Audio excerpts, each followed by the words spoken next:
అరే అంటే అంతా ఇంగ్లీషేనా మీరు? మొత్తం అమెరికన్సేనా? అంతా హైటెక్ సిటీనా? అంతా యూరోపేనా? ఇండియా కాదా? ప్రైజ్లాడ్ అంటే అందరు ప్రైజ్లాడ్ అన్నారు. శుభోదయం పిల్లలంటే ఏమో అయిపోయింది. గుడ్ ఆఫ్టర్నూన్ పిల్లలు. ఇంత అన్యాయంగా చెప్తారా మీరు గుడ్ ఆఫ్టర్నూన్ అని? ముందే చెప్తే ప్రైజ్లాడ్ చెప్పినారు సార్, మంచిది. శుభోదయం అంటే ఏంది? ఉదయమే కదా, గుడ్ మార్నింగే కదా. మళ్ళీ గుడ్ ఆఫ్టర్నూన్ అంటే అంతా గుడ్ ఆఫ్టర్నూన్ అంటారా? మళ్ళీ ఇంత అన్యాయంగా చెప్తారా? ఇంత మోసం చేస్తారా నన్ను? అంటే నేను పల్లెటూరునే కదా, మీరంతా పట్నం వాసులా? నేను పల్లెటూరుని కదా. గుడ్ ఆఫ్టర్నూన్ అంటే అంకుల్ గుడ్ ఆఫ్టర్నూన్ కాదు, గుడ్ మార్నింగ్ అని చెప్పాలి. ఏం చెప్పాలి? శుభోదయం, గుడ్ మార్నింగ్ అని చెప్పాలి. కింద క్లాస్లో గుడ్ మార్నింగ్ అంటే మధ్యాహ్నం ఇంకొక పేరు వచ్చింది. ఏమని వచ్చింది? Good morning. మర్చిపోయినారు. ఆనంద్ అంకుల్ చెప్పిండా? గుడ్ మార్నింగ్ అది మర్చిపోతే ఎట్లా చెప్పండి? ఉదయం మనం ఏం విన్నాం? జోసఫ్ గురించే విన్నాం కదా. సరే, చిన్న ప్రార్థన చేసుకుందాం. మోకరించండి. మీరంతా మంచి పిల్లలు, అందరూ మోకరిస్తారు. 1 2 3 1 2 3. ఇంకా 2లో ఉన్నారంతే, 3కి రాలే. 1 2 3 అంటే ఎవరు తెలుసా? 1 2 3 1 2 3. 1 అంటే దేవుడు, 2 అంటే యేసుప్రభు, 3 అంటే పరిశుద్ధాత్మ దేవుడు. ఇప్పుడు పరిశుద్ధాత్మ దేవుడు మీ మధ్యన ఉన్నాడు కాబట్టి మీరేం చేయాలి? కళ్ళు మూసుకోవాలా. ఇంకా కళ్ళు మూసుకోలేదంటే మీ దగ్గర దేవుడు లేడని, ఆత్మ లేదని, మీకు గుండె లేదని. గుండె ఎవరికి ఉంటే వాళ్ళు కళ్ళు మూసుకోవాలి. హృదయం ఎవరికి లేకపోతే వాళ్ళు కళ్ళు తెరవాలి. హృదయం మీకు ఉందంటే కళ్ళు మూసుకోవాలా. ప్రేమగల మా ప్రియ పరలోకపు తండ్రి, ప్రభువైన యేసుక్రీస్తు వారి ఉన్నతమైన నామమును బట్టి ఉదయకాల సమయంలో మరొకసారి మీ పాద సన్నిధికి రాగలుగుటకు, ఈ స్థలంలో మోకరించి ప్రార్థించగలుగుటకు ఇచ్చిన సమయాన్ని బట్టి వందనాలు. ఉదయం నుంచి ఇంతవరకు మీ డైరెక్ట్ల కింద భద్రపరుచుకొని నన్ను మమ్మల్ని తండ్రి సమకూర్చి ఈ స్థలానికి నడిపించిన మీ ప్రేమను బట్టి వందనాలు. గత 4 దినములు మీ పరిచర్యలో మీరు ఎంతగానో కృప చూపిస్తూ వచ్చినారు. 5వ దినంలో సెకండ్ సెషన్లో మీరు నాకు తోడుగా ఉండి ముందుకు నడిపించండి. పిల్లలందరినీ కూడా మీ చేతులకు అప్పచెప్పుకుంటూ ఉంటున్నాం తండ్రి. ఈ సమయంలో సీనియర్స్ క్లాస్లో వాడబడుతున్న మీ దాసుని బలపరచండి. జూనియర్స్లో వాడబడుతున్న మీ దాసుని బలహీనుడని ఎరిగి మీ కృపలో భద్రపరిచి మీ రక్త ప్రోక్షణ ప్రభావం పరలోకం నుంచి మీ జ్ఞానం ఇవ్వండి. కేజీలో జరుగుతున్న పరిచయను కూడా మీరు జ్ఞాపకం చేసుకోండి. నిలవచ్చిన దాసుని బలపరచండి. ఇంతవరకు చేసిన మేలును బట్టి వందనాలు. ప్రతి ఒక్కరిని మీ స్వాధీనంలో ఉంచుకొని లేఖన భాగాల ద్వారా మీరు మాట్లాడుతూ రమ్మని, మరి టీచర్స్ని కూడా మీ స్వాధీనంలో ఉంచుకొనండి. దేవతండ్రి, పిల్లలందరినీ కూడా మీ చేతులకు అప్పచెప్పుకుంటూ యేసుక్రీస్తు వారి నామములో స్తుతించి ప్రార్థించి అడిగి వేడుకుంటున్నాము తండ్రి, ఆమేన్.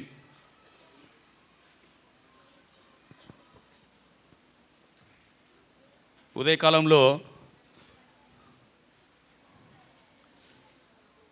ఏం లెసన్ విన్నారు? యోసేపు ఎవరైనా? జోకపుకి ఎంతమంది పిల్లలు? యాకోబుకు అంకులు ఎంతమంది చెప్పినారు? 12 చెప్పినారు. మీకు తెలిసిన మంది ఎంతమంది? 11. 12 ఎవరు? మనది ఎవరు? మనది ఏ ఊరు? హైదరాబాద్. హైదరాబాద్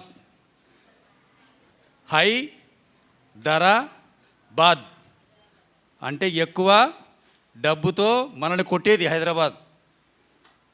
అర్థమైందే అమ్మా? అంత సింపుల్ అనుకున్నారు. హైదరాబాద్, రైటా? అయితే యాకోబుకు 12 మంది.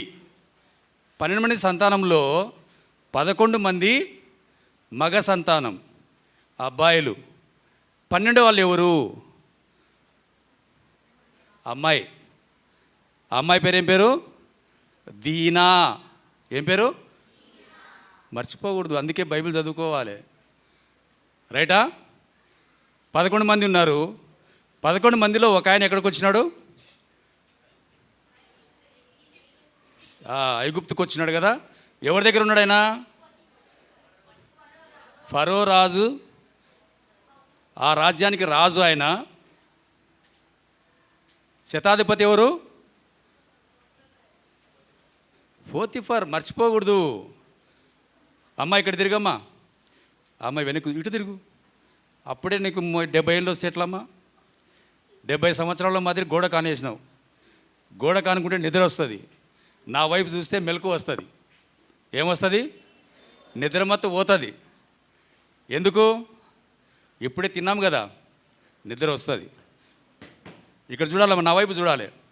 నా ముఖంలో ఏమైనా మచ్చలుంటే చెప్పండి, నేను తుడుచుకుంటా. ఇట్లా నన్ను చూడకపోతే నేను మిమ్మల్ని చూడలేను. రైటా? ఎక్కడున్నాం మనం ఇప్పుడు? ఎంతవరకు వచ్చినాం? పోతిఫర్ దగ్గరికి వచ్చినాం. ఫరో దగ్గర ఏసేపు ఉన్నారు. ఏమా ఎక్కడున్నావు నువ్వు? పోతిఫర్ దగ్గరికి పోయినావా? ఏసేపు దగ్గర రావాలి నువ్వు. ఏసేపు దగ్గరికి వస్తేనే నీకు అర్థమవుతుంది కథ. రైటా? అయితే ఐగుప్తులో ఏసేపు ఉన్నాడు. ఏసేపు ఎవరు అని అంటే, ఏసేపుకు అర్థం ఫలించడి కొమ్మ. ఏమిది? ఫలించడి కొమ్మ. ఏసేపు ఎక్కడుంటాడో అక్కడ ఆశీర్వాదం ఉంటుంది, మేలు ఉంటుంది, నెమ్మది ఉంటుంది, రాజ్యము సుభిక్షంగా ఉంటుంది. ఏసేపు యేసుక్రీస్తు వారితో సమానం. యేసుక్రీస్తు వారు ఎక్కడుంటే అక్కడ సంతోషం ఉంటుంది, సమాధానం ఉంటుంది, నెమ్మది ఉంటుంది. అలాగనే ఐగుప్తు దేశంలో ఏసేపు ఉండడం వల్ల ఏమైపోయిందనంటే ఆ రాజ్యం అంతా కూడా ఏమి సంతోషము సమాధానముతో ఉంది. అయితే అనుకోకుండా ఏం జరిగిందనంటే ఫరో కలగన్నాడు. ఏం కన్నాడు ఫరో? పొద్దున అంకులు చెప్పారు కదా, ఏం కన్నాడు కల? ఆవుల గురించి. ఎన్ని ఆవులు అవి? ఎన్ని? 7. 7 అనేది ఈ దినాల్లో ఎక్కడ వాడతాం మనం? స్కూల్లో కానీ టీచర్ చెప్తూ ఉంటారు 7 డేస్ కదా. అది అక్కడి నుంచి వచ్చింది, ఎవరికి కనిపెట్టలే. కొన్ని ఏళ్ళ కిందట, ఎన్నో సంవత్సరాల క్రిందట దేవుడు రాయిస్తూ వచ్చినాడు 7 ఆవులు. ఇంకా చెప్పుకుంటూ పోతే కథ చాలా ఉంటుంది. కాబట్టి ఈరోజు మనం క్యాలెండర్లో 7 దినాలు చూస్తున్నామంటే అక్కడి నుంచే వచ్చింది, బైబిల్ నుంచే వచ్చింది. వెనుక వాళ్ళు మాట్లాడుతున్నారు, బాబు మీరు మాట్లాడితే నేను నిలబడితే ఇక్కడే, మళ్ళీ సెకండ్ సెషన్ ఉండదు, ఇక్కడే ఇట్లే కూర్చోవాలి, వాష్రూమ్ పంపించను, క్లాస్ బుక్ రాపియను, బలి మీరు మాట్లాడకుండా నా వైపే చూడాలా. ఎవరైతే తల ఉంచి అటు ఇటు మాట్లాడుతూ ఉంటారో మీకు మైక్ ఇస్తా నేను, మీరు లెసన్ చెప్పాలి. మీరు లెసన్ చెప్పేంత వరకు నేను వానియను. అర్థమవుతుందా? వినాలి ఫస్ట్. అయితే ఏసేపు అక్కడ ఉండడం వల్ల ఏం జరిగింది? రాజ్యానికి మేలు జరుగుతూ వచ్చింది. ఇంతకన్నా ముందేం చెప్పినప్పుడు 7 దినాలు, మన క్యాలెండర్లో 7 దినాలు ఉన్నాయి కదా, 7 డేస్. ఆదికాండం 41వ అధ్యాయంలో ఫరో రాజుకు వచ్చిన ఆ కళని ఎవరు వివరించారు? ఏసేపు వివరించాడు కదా. అది కథ జరిగిపోయింది, అంకుల్ మార్నింగ్ చెప్పారు మీకు. అయితే ఆ దేశంలో ఏసేపుకి ఒక కళ వచ్చింది. ఏమొచ్చిందనంటే 7 సంవత్సరాలు కరువు వస్తుంది, 7 సంవత్సరాలు పంట బాగా పండుతుంది. ఎన్ని సంవత్సరాలు? ఫరోకు వచ్చిన కళ 7, ఏసేపుకి వచ్చిన కళ 7. ఈ 7 అనేది మన జీవితాల్లో బాగా నేర్చుకోవాలి. అందుకే ఏసేపు ఏం చెప్పాడంటే 7 సంవత్సరాలు ఏమొస్తుంది? కరువు వస్తుంది, 7 సంవత్సరాలు పంటలు బాగా పండుతాయి. ఈ 7 సంవత్సరాలలో కరువు లేనిది, పంటలు బాగా మండితే అతివృష్టి అంటాం. ఏమంటాం? చోటు, కరువు అంటే ఏమండి? కరువు అంటే ఏంది? నువ్వు చెప్పాలి, నువ్వు కాదు. నువ్వు వినాలి తమ్ముడు, నా సహోదరుడా, నా అన్న, నా తమ్ముడు, విను. అర్థమైందే? కరువు అంటే ఏంది? కరువు అంటే ఏమీ లేకపోవడం. ఇంకా మీ దగ్గర ₹1 లేదనుకోండి, డబ్బు ఏమీ లేనట్లు. డబ్బు ₹100 ఉంటే డబ్బు బాగున్నట్లు కదా. అట్లనే 7 సంవత్సరాలు కరువు అంటే పంటలు బాగా పండితే అతివృష్టి అంటాం, పంటలు పండకపోతే అనావృష్టి అంటాం. ఏమి అనావృష్టి ఏముండదు, దాన్నే కరువు అంటాం కదా. అట్లా ఐగుప్తు దేశంలో వస్తుందని చెప్పి యోసేపు కలగని చెప్పాడు. చెప్పిన తర్వాత కరువు వచ్చింది. ఆ 7 సంవత్సరాలు పంట ఫస్ట్ బాగా పండింది. ముందు చెప్పాడు, అయ్యా కరువు రాబోతుంది ఫరోకు చెప్తాడు. ఫరోగుడు ఏమంటాడంటే సరే అంటాడు. పంట పండిన తర్వాత ఆ పంటని సమకూర్చుకోవాలి కదా. 7 సంవత్సరాల కరువు వస్తుంది. ఆ కరువు కాలంలో ఈ పంటను మనం వాడుకోవాలంటే మనం ఏం చేయాలి? ఈ పంటను దాచిపెట్టాలి. అందుకే యోసేపు ఏం చెప్తారంటే ప్రజలకి, అయ్యా మీకు 7 సంవత్సరాల కరువు రాబోతూ ఉంది. ఈ 7 సంవత్సరాల్లో వచ్చే పంట ఏమి 2వ భాగం మీరు తీసుకోండి, మీరు తినడానికి. 5వ భాగము నాకు ఇచ్చేసేయండి. ఈ 5వ భాగం పంటను ఏం చేస్తారంటే కొట్లలో దాచిపెడతా. ఎక్కడ? కొట్లు అంటే మనం స్టోరేజ్ అంటాం, చూసిరా? గోడౌన్లు అంటారు, చూసిరా? స్టోరేజ్ ఏసీలలో పెడతారు. ఏసీ స్టోరేజ్లు ఉన్నాయి ఇప్పుడు బాగా టెక్నాలజీ పెరిగింది కాబట్టి అవన్నీ చేస్తూ ఉన్నారు. అప్పుడు పాతకాలంలో ఏం చేసేవాళ్ళంటే కొట్లు అంటే భూమిలో కొన్ని పాతి బాగా గొయ్యి తీసేసి ఆ గొయ్యిలో రాతి పెట్టి, మా టైంలో అయితే చిన్నపిల్ల టైంలో పాతర్లు అనేవాళ్ళు. ఏం చేసేవాళ్ళు? పాతర్లు, రాయలసీమ లాంగ్వేజ్ అది. అంటే గుంతలు తీసి అందులో దాచిపెట్టి పైన ఒక కప్పేస్తారు. అది కొన్ని సంవత్సరాల వరకు ఆగి ఉంటుంది. అట్లా కొట్లు పెట్టాడు. యోసేపు ఏం చేశాడంటే ఈ ధాన్యాన్నంతా అక్కడ దాచిపెడుతూ వచ్చినాడు. దాచిపెట్టిన తర్వాత 7 సంవత్సరాలకు మళ్ళీ కరువు వచ్చింది. ఇప్పుడు పంటలు బాగా పండినాయి, అంతా తీసుకొని దాచిపెట్టాడు. తర్వాత 7 సంవత్సరాలు కరువు వచ్చింది. కరువు వచ్చినప్పుడు ఐగుప్తులో మాత్రమే ధాన్యం ఉంది, చుట్టూ దేశాలలో ఎక్కడ లేదు. అప్పుడు ఏం చేస్తారు చెప్పండి? ఏం చేస్తారు? వాళ్ళందరూ వచ్చి ఐగుప్తుకు వచ్చి తీసుకొని పోవాలి. అదే విధానంలో యోసేపు తండ్రి అన్నలు ఎక్కడున్నారు? వాళ్ళు ఎక్కడున్నారు? కానాన్లో ఉన్నారు. వాళ్ళు ఎక్కడున్నారు? అక్కడ కూడా కరువు వచ్చింది. చుట్టుపక్కల ప్రాంతాలకు కరువు వచ్చింది. వాళ్ళు ఏం చేసినారంటే యాకోబు ఏం చేస్తారంటే, అరే పిల్లలు, మనకు కరువు వచ్చింది, ఐగుప్తులో ధాన్యం ఉందని విన్నాను. ఎక్కడొచ్చింది? ఏడుంది? ఇక్కడ చూడమని చెప్పిన. నీకు తెలుగు చెప్తే అర్థం కాదు, ఇంగ్లీష్ అర్థం కాదు, తమిళ్లో చెప్పాలనా? వద్దు, సొల్లింగమ్మా. తెలుగు చెప్పినప్పుడు వినాల స్వామి, మీరంతా తెలుగు అదే తెలియే కదా. యాకోబు ఏం చేసినాడంటే వాళ్ళ పిల్లలకు చెప్పేసినాడు. చెప్పేసేసి, అరే ఐగుప్తులో ఆహారం ఉంది, మీరు అక్కడికి వెళ్ళి మీరు కొన్ని రూకలు ఇచ్చి ఆహారాన్ని తీసుకురండి అని చెప్తాడు. చెప్పిన తర్వాత వాళ్ళు బయలుదేరుతారు. అన్నలు ఎంతమంది? వారు 11 ఎక్కడి నుంచి వచ్చిరి? యోసేపునే అక్కడ అమ్మేసిరి. ఉండేది 10 మందే. ఆ 10 మంది ప్రయాణం అయిపోయి ఐగుప్తుకు వచ్చేస్తారు. కథ స్టార్ట్ చేస్తున్నా, ఎందుకంటే టైం అయిపోయింది. నాకు ఇచ్చిందే 5 నిమిషాలు, టైం లేదు. ఏం చేయాలి చెప్పండి? కట్ చేయకపోతే నా మెడ కట్ అయిపోతుంది, నన్ను కట్ చేస్తారు వాళ్ళు. అందుకని నేనేం చేయాలి ఇప్పుడు? నేను మిమ్మల్ని కట్ చేయకూడదు.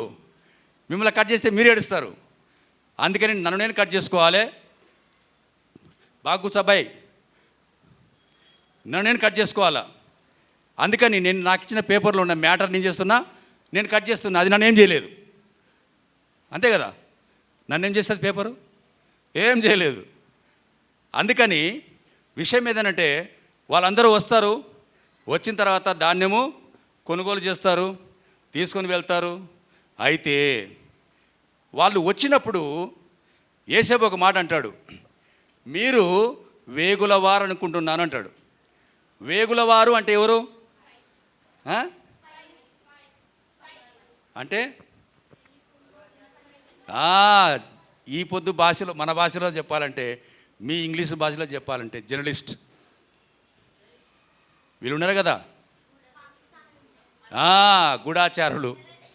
నేను అలాంటి వారు అనుకున్నాను అంటాడు. వాళ్ళకు వచ్చిన భాష ఏంది? ఏ భాష వస్తుంది వాళ్ళకి? మనలాగా హిందీ, ఇంగ్లీషు, మలయాళం, తమిళం కాదు, హెబ్రీ భాష. ఏ భాష? హెబ్రీ భాష వస్తుంది వాళ్ళకి. వాళ్ళు ఏమనుకుంటారంటే, కనాన్లో మేము హెబ్రీ భాష మాట్లాడుతున్నాం కదా, ఐగుప్తులో వీళ్ళకి భాష అర్థం కాదనుకున్నారు. ఐగుప్తుకు వచ్చిన తర్వాత వాళ్ళు హెబ్రీ భాష మాట్లాడుతూ ఉన్నారు. ఈ హెబ్రీ భాష ఎవరికి వస్తుంది ఐగుప్తులో? యోసేపుకి వస్తుంది. వాళ్ళు మాట్లాడే మాటలు విన్నాడు. వీళ్ళు నాకు అర్థం కాలేదనుకొని వీళ్ళు మాట్లాడతాను అనుకున్నారు. విన్నాడు, ఏ వన్లే. సరే, ధాన్యం తీసుకున్నారు. వెళ్ళేటప్పుడు ఒక షరతు పెడతాడు. ఏమి? మీరు షిమ్యోన్ని ఇక్కడ పెట్టండి, షిమ్యోన్ని ఒక వ్యక్తిని ఇక్కడ పెట్టండి, మీరు పోయి మళ్ళీ రండి. ఆహారం అయిపోతుంది కదా ఒక సంవత్సరానికి, మళ్ళీ రావాలి. ఈ వ్యక్తిని ఇక్కడ పెట్టుకుంటాడు. తర్వాత వాళ్ళు వెళ్తారు. వచ్చేటప్పుడు ఒక మాట అంటాడు యోసేపు. ఏమంటాడంటే, వచ్చిన వాళ్ళల్లో ఒక ఆయన వచ్చి ఉండడు. ఎవరు? బెన్యామీను వచ్చి ఉండడు.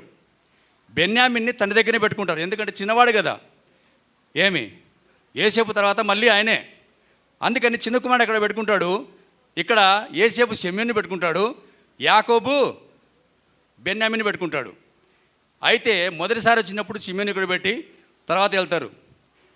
నెక్స్ట్ మళ్ళీ వచ్చినప్పుడు మళ్ళీ ఏం చేస్తారంటే, బెన్యామీని తీసుకురామని చెప్తాడు యోసేపు. ఎందుకు తీసుకురామని చెప్తాడు? బెన్యామీను, యోసేపు ఒక తల్లి పిల్లలు. వాళ్ళు ఒక తల్లి పిల్లలు. రాలేదు కదా, తమ్ముడు రాలేదే, బాధ ఉంటుంది. వచ్చేసినాడు. నెక్స్ట్ టైం వచ్చినప్పుడు తీసుకొని వచ్చిన తర్వాత చాలా సంతోషపడతాడు. సంతోషపడి ఏం చేస్తాడు? అరే, నా అన్నలు వచ్చారని ముందు కొంత బాధపడపోయినా కొద్దిగా దుఃఖపడతాడు, వచ్చినారు కదా అని. తర్వాత రెండోసారి వచ్చినప్పుడు ఇంకా దుఃఖపడతాడు. దుఃఖపడి రూమ్లోకి వెళ్ళిపోయి ఏడుస్తాడు. అరే, నా అన్నలు వచ్చినారు, నా తమ్ముడు కూడా వచ్చినాడు. అంటే ఈ ఏడుపు ఏదంటే సంతోషంలో ఉండే ఏడుపు. అది సంతోషంలో ఉండే ఏడుపు. అది కన్నీళ్ళు ఎప్పుడు వస్తాయి? సంతోషం ఉన్నప్పుడు. మళ్ళీ ఎప్పుడు వస్తాయి? రెండు సమయాల్లో వస్తాయి. కాబట్టి యోసేపుకు వచ్చిన కన్నీళ్ళు రెండు, దుఃఖం వచ్చింది, సంతోషం వచ్చింది. అందుకే బాగా ఏడుస్తాడు లోపలికి వెళ్ళి. సరే, అయిపోయింది. ఇప్పుడు ధాన్యం మళ్ళీ కొనుగోలు చేసుకొని పోవాలి. మీకు ఎక్కువ పిక్చర్ చూపించలే, తిట్టుకోకండి. తిట్టుకుంటారా? పిక్చర్ లేకపోతే వాక్యం రావాలి నీకు, అంతే కదా? రైట్. నెక్స్ట్ టైం పోయేటప్పుడు ధాన్యం తీసుకొని వెళ్ళేటప్పుడు యోసేపుకు తమ్ముడెవరు? బెన్యామిన్. వెళ్ళేటప్పుడు యోసేపు ఒక ప్లాన్ చేస్తాడు. తన తమ్ముడిని రోజు చూసుకోవాలంటే ఏం చేయాలి? తన తమ్ముడిని ఇక్కడ పెట్టుకోవాలి, మిగతా వాళ్ళు లేకపోయినా పర్వాలే అని చెప్పేసి ఏం చేస్తారంటే, వాళ్ళ వర్కర్స్ ఉంటారు కదా, పని వాళ్ళు, వాళ్ళకి చెప్తాడు, బెన్యామిన్ బ్యాగ్లో ఒక వెండి ఐటమ్ పెట్టేసేయండి అంటాడు. వెండి ఈ ఐటమ్ బ్యాగ్లో పెడితే ఏమైపోతాడు? దొంగ అని పట్టుకుంటారు కదా, పట్టుకుంటారు. అప్పుడు ఏం చేస్తారంటే అన్ని బ్యాగులను నింపుతారు. 10 బ్యాగులు నింపిన తర్వాత, సరే మీ బ్యాగులు మీరు తీసుకుని వెళ్ళండి. అయితే ఒక కండిషన్, నా ఇంట్లో ఒక వెండి పళ్ళెం వెళ్ళిపోయింది, ఆ వెండి పళ్ళెం ఎవరి దగ్గర ఉంటుందో వాళ్ళు నాకు ఇక్కడే ఉండాల, లేకపోతే నేను వాళ్ళు వదిలిపెట్టంటాడు. వదిలిపెట్టాడు కూడా. అయితే ఇది స్వార్థం. ఏమిటిది? స్వార్థం. ఏం స్వార్థం ఇది? తమ్ముడిని చూసుకోవాలి, తమ్ముడిని చూసుకోవాలి. అయితే ఆ వెండి పళ్ళెము బెన్యామిన్ బ్యాగ్లో దొరుకుతుంది. ఆయన అక్కడే ఉంటాడు, మిగతా వాళ్ళు మళ్ళీ వెళ్ళిపోతారు. వెళ్ళేటప్పుడు యోసేపుకి ఒక మాట అర్థమవుతుంది. మా నాన్న ఉన్నాడా పోయినాడా? పోవడం అంటే యాడికి? పైకి వెళ్ళిపోవడం. ఉంటే భూమి మీద ఉంటాడు. ఉన్నాడా లేదా? ఎట్లా కనుక్కోవాలి? అయితే అయ్యా మీ తండ్రి ఉన్నాడు కదా, మీ తండ్రిని తీసుకురావాలంటే ప్లాన్ చేస్తాడు. ఏమనంటే మీ తండ్రిని తీసుకురండి అని అంటాడు. ఉన్నాడా పోయినాడా తెలాలంటే ఎటు చెప్తారు వీళ్ళు? ఆ 10 మందిలో ఎవరొకరు చెప్పాలి. యూదా అంటే ఆయన వస్తాడు. వచ్చి మా తండ్రి ముసలివాడయ్యా, ఆయన రాలేడు ఏమి, కాబట్టి మేము వెళ్తాం మళ్ళీ వస్తామన్నట్టు. కాదు కాదు కాదు, అప్పుడు అర్థమైపోతుంది ఆ తండ్రి బతుకున్నాడని. ఇంకా దుఃఖం వేస్తుంది, ఇంకా సంతోషం వేస్తుంది. అప్పుడు కండిషన్ పెడతాడు, బెన్యామిన్ ఇక్కడనే ఉంటాడు. ఎందుకంటే బంగారు అది వెండి దొరికింది కదా, ఇక్కడనే ఉంటాడు. మీరు వెళ్ళి మళ్ళీ ఏం చేయాలి? మళ్ళీ తీసుకురావాలి. మీ తండ్రితో పాటు మళ్ళీ వచ్చేయండి. అప్పుడు వీళ్ళందరూ వెళ్ళిపోయిన తర్వాత తండ్రిని తీసుకొని వస్తారు. తీసుకొచ్చిన తర్వాత ఎంత సంతోషపడతాడంటే అంత సంతోషపడతాడు. కథ కట్ చేస్తే యోసేపుకు 2 కుమారులు. మొదటి కుమారుడు మనష్షే. ఈ మనష్షే యోసేపు దుఃఖంలో ఉన్నాడు కాబట్టి తండ్రి లేడు, అన్నదమ్ములు లేరు. ఆ దుఃఖంలో ఉన్నప్పుడు పుట్టాడు కాబట్టి ఆయనకు మనష్షే పేరు పెడతాడు. ఐగుప్తుకు వచ్చి ఐగుప్తులో అందరితో సంతోషంగా సమాధానంగా ఉన్నాడు. రాజ్యంలో మంచి రాజుగా పేరు పొందినాడు. అందుకు 2వ కుమారునికి ఎఫ్రాయిం అని పేరు పెడతాడు. 2 కుమారులు. ఓకేనా? ఇంకా మా కథ అంతా మొత్తం చెప్పుకుంటూ పోతే కాదు టైం. మీకు ఆవులింపులు వస్తాయి, నాకు నిద్ర వస్తుంది ఏమా. కాబట్టి ఏదేమైనా మనకు యోసేపు ఏ దేశంలో హెచ్చింపబడ్డాడు? ఐగుప్తులో హెచ్చింపబడ్డాడు. కథ సారాంశం అదే. తెలుగులో మీకు పద్యాలు ఉన్నాయా? ఇంగ్లీష్లో పద్యాలు ఉన్నాయా? వాడికి తాత్పర్యం వస్తుంది ఒకటి. కథ అంతా విన్న తర్వాత దానికి భావం చెప్పమంటారు. అదే భావం. ఈ కథకంతా భావం ఏది? హెచ్చింపబడి యోసేపు ఎక్కడ హెచ్చింపబడ్డాడు? ఐగుప్తులో హెచ్చింపబడిన అధిపతి అయిన యోసేపు. అధిపతే కదా ఆయన, ఫరో తర్వాత రాజు ఆయన. ఆ విధంగా తన జీవితంలో పరలోకపు తండ్రి యేసుక్రీస్తు వారు భూమి మీద తనకు చేసిన కార్యములన్నింటిని బట్టి ఆయన ఎంతగానో స్తుతిస్తాడు దేవుణ్ణి. అందుకే అపొస్తలుడైన పౌలు ఒక మాట అంటాడు, విత్తేవాడిది కాదు. విత్తడం అంటే ఏంది? ఆయన తలకాయ కాదు విత్తనం అంటే, ఆయన కొడుతున్నావు. విత్తనం అంటే ఏంది? సీడ్. భూమిలో వేసినప్పుడు అది గొప్పతనం కాదంట. నీరు పోసింది వాంది గొప్పతనం కాదంట. ఫలించేవాడిదే గొప్పతనం. అంతే కదా? ఎప్పుడు ఫలించేడు కొమ్మ అని యోసేపుకు పేరుంది. ఎవరు ఫలింపజేసింది? దేవుడే ఫలింపజేసినాడు.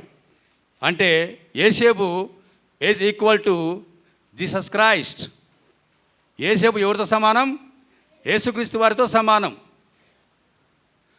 వినరా? అయితే ఆనాడు ఉన్న దేవుడు ఈనాడు కూడా ఉన్నాడు కాబట్టి మీరు వీబీఎస్కి వచ్చినారు. ఆవలింపు వస్తుందా? నూరు మూసుకో. ఎందుకంటే నువ్వు ఓ అన్నావు అనుకో, నేను ఇక్కడ బేవని పడతా కింద. అప్పుడు వీళ్ళందరూ లేస్తారు, కష్టం అవుతుంది. సరేనా? ఓకే. కాబట్టి యేసుక్రీస్తు ఈజ్ ఈక్వల్ టు ఎవరు? యోసేపు. యోసేపు ఉదయకాలంలో అంకులు చెప్పాడు. ఏం చెప్పాడు? పాపము తన దగ్గరకు వచ్చింది కానీ పాపాన్ని ఏం చేసినాడు? ద్వేషించినాడు. ఆయన పాపంలో పడిపోలే. కాబట్టి నీ జీవితంలో నా జీవితంలో లోకంలో ఉన్నాం కాబట్టి స్కూల్కి వెళ్తాం, కాలేజీకి వెళ్తాం, ఇంటి దగ్గర ఉంటాం, అందరూ మన చుట్టూ ఉంటారు. కానీ మన స్నేహితులు మంచోళ్ళు అయితే మనకు మంచి వస్తుంది కదా. సార్ వాళ్ళు చెప్తుంటారు ఏమని, 10 మందిలో 9 మంది చెడ్డోళ్ళు అయితే 10 వాడు ఏమవుతాడు? అమ్మా ఏమి తెలివిరా నాయన. 10 మందిలో 9 మంది చెడ్డోళ్ళు, ఒకడేమవుతాడు? అబ్బా, ఆడు కూడా చెడ్డోడు అవుతాడు. 10 మంది మంచిగా ఉన్నారు అనుకో, ఒకటి చెడ్డోడు ఉంటే ఏమవుతాడు? ఆడు మంచోడు అవుతాడు, నేర్చుకుంటాడు. 9 ఎక్కువనా 1 ఎక్కువనా?